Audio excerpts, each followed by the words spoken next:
Hi hello అందరికీ నమస్కారం. కథల పల్లకి ఛానల్కి స్వాగతం. ఇప్పుడు మనం మిస్టర్ యాటిట్యూడ్ పార్ట్ 8 విందాం.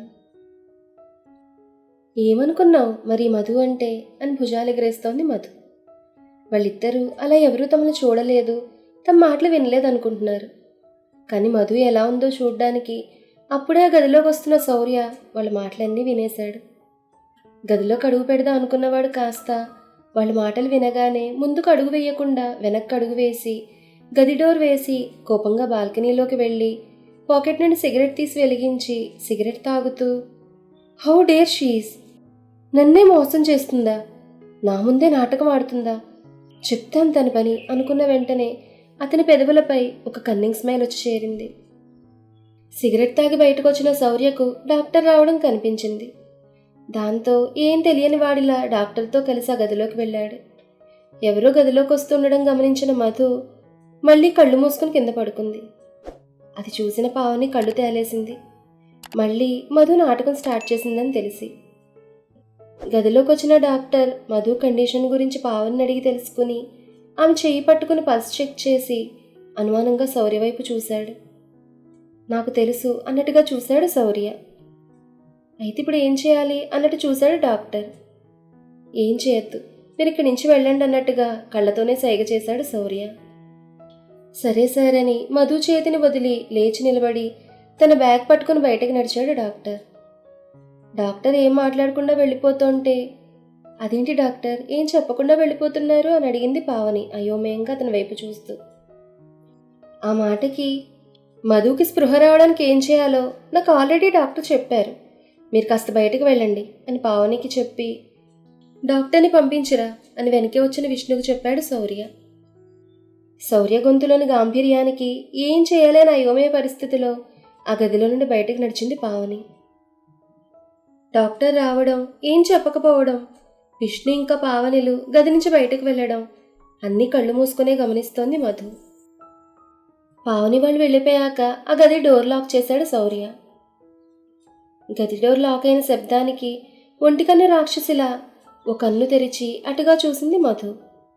డోర్ లాక్ చేసిన శౌర్య వెనక్కి తిరిగి వేసుకున్న కోట్ తీసి పక్కన పడేశాడు.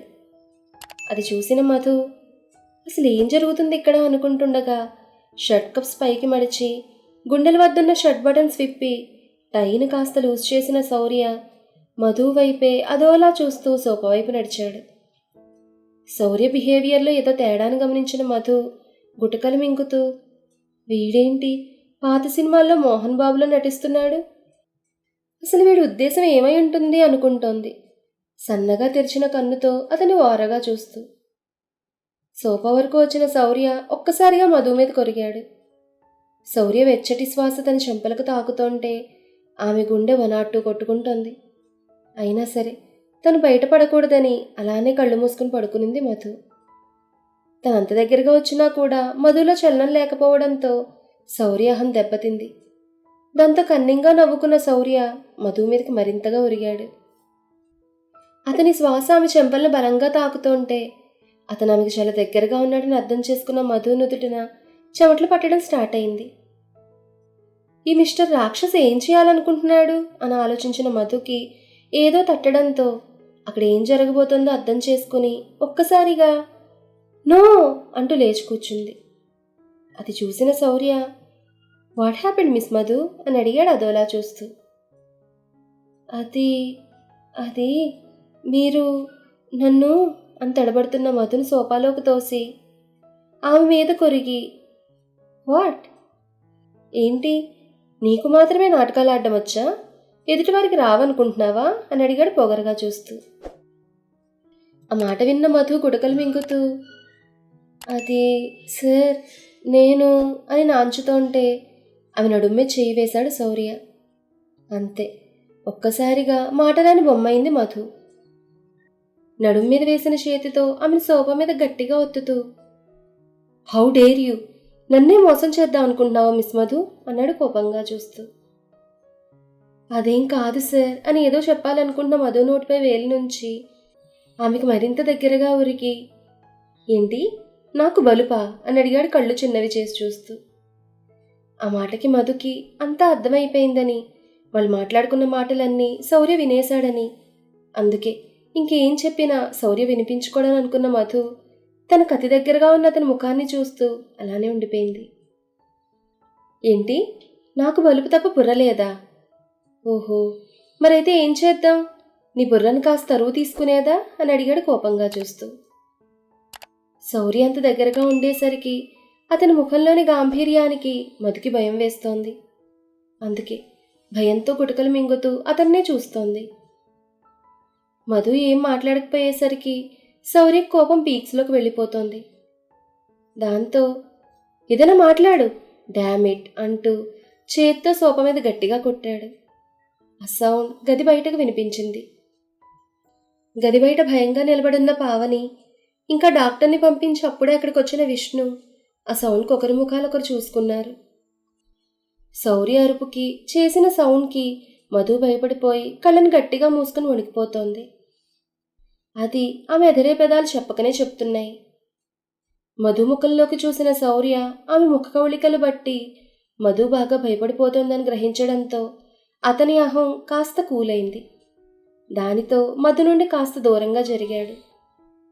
తన నుండి దూరమైన శౌర్య శ్వాసను బట్టి అతను ఆమె నుండి దూరంగా జరిగాడని అర్థం చేసుకున్న మధు చిన్నగా కళ్ళు విప్పి అతని వైపు చూసింది. శౌర్యాహం సాటిస్ఫై అవ్వడంతో అతని ముఖంలో విజయగర్వం తొణికిసలాడింది. అది గమనించిన మధుకి కోపం నషాళానికి ఎక్కేసింది. దానితో కోపంగా లేచి కూర్చుని, ఏంటి సార్, మీరు చేస్తోంది ఏంటి? ఒక ఆడపిల్లతో ఇలాగైనా ప్రవర్తించేది అని అడిగింది కోపంగా. మధు టోన్ పెంచడం నచ్చని శౌర్య, హౌ డేర్ యూ, నాతో ఇలా నోరు పెంచి మాట్లాడడానికి అని అడిగాడు గట్టిగా. ఏంటి సార్, డేర్ అనేది ఏదో మీ ఇంటి పేరు అన్నట్టుగా మాట్లాడుతున్నారు, మాకుండదా డేర్ అని అంది కాస్త గట్టిగానే. మధు అలా గట్టిగా మాట్లాడేసరికి శౌర్య మళ్ళీ మధు మీద కొరిగాడు. ఈసారి అతని దగ్గరతనానికి మధు ఎందుకో భయపడలేదు. ధైర్యంగా అతని కళ్ళలోకి చూస్తోంది. అంతే, ఆమె చూపుకు అతని కోపం పీక్స్లోకి వెళ్లడంతో మధు బుగ్గల్ని చేత్తో గట్టిగా ఒత్తి ఆమె ముఖాన్ని దగ్గరికి తీసుకుని ఒక్కసారిగా ఆమె పెదవులను అందుకున్నాడు శౌర్య. అసలు శౌర్య అలా ఎందుకు చేశాడో శౌర్యకు కూడా అర్థం కాలేదు. కోపంలో తను ఏం చేస్తున్నాడో తెలియకుండానే మధు పెదవులను గాఢంగా ముద్దు పెట్టుకుంటున్నాడు. అది ఏమాత్రం ఎక్స్పెక్ట్ చేయని మధు షాక్లో అలానే ఉండిపోయింది.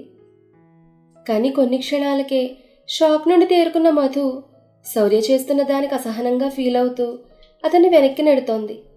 కానీ శౌర్య తన పట్టును వదలడం లేదు. ఆమె ఎంతగా ప్రతిఘటిస్తోందో అతను మరింత గాఢంగా ఆమెను ముద్దు పెట్టుకుంటున్నాడు. తను ఎంతగా ప్రతిఘటించినా శౌర్యను ఒక్క అంగుళం కూడా వెనక్కి నెట్టలేకపోతున్న తన పరిస్థితికి తానే జాలిపడి తన కళ్ళ నుండి నీళ్లను కార్చింది మధు. గాఢంగా ఆమె పెదవులను ముద్దు పెట్టుకున్న శౌర్య పెదవులకు మధు కన్నీళ్లు వెచ్చగా ఉప్పగా తగిలేసరికి అతనిలో ఉన్న మనిషి మేల్కొని ఒక్కసారిగా పెదవులను వదిలి దూరంగా జరిగి లేచి నిలబడ్డాడు. మరి తర్వాత ఏం జరిగిందనేది నెక్స్ట్ ఎపిసోడ్లో తెలుసుకుందాం. ఈ కథ మీకు నచ్చితే లైక్ చేయండి, షేర్ చేయండి, కామెంట్ చేయండి. అలాగే మన కథల పల్లకి ఛానల్ని సబ్స్క్రైబ్ చేసుకుని పక్కనే ఉన్న బెల్ ఐకాన్ని క్లిక్ చేయడం మాత్రం మర్చిపోకండి. ధన్యవాదాలు.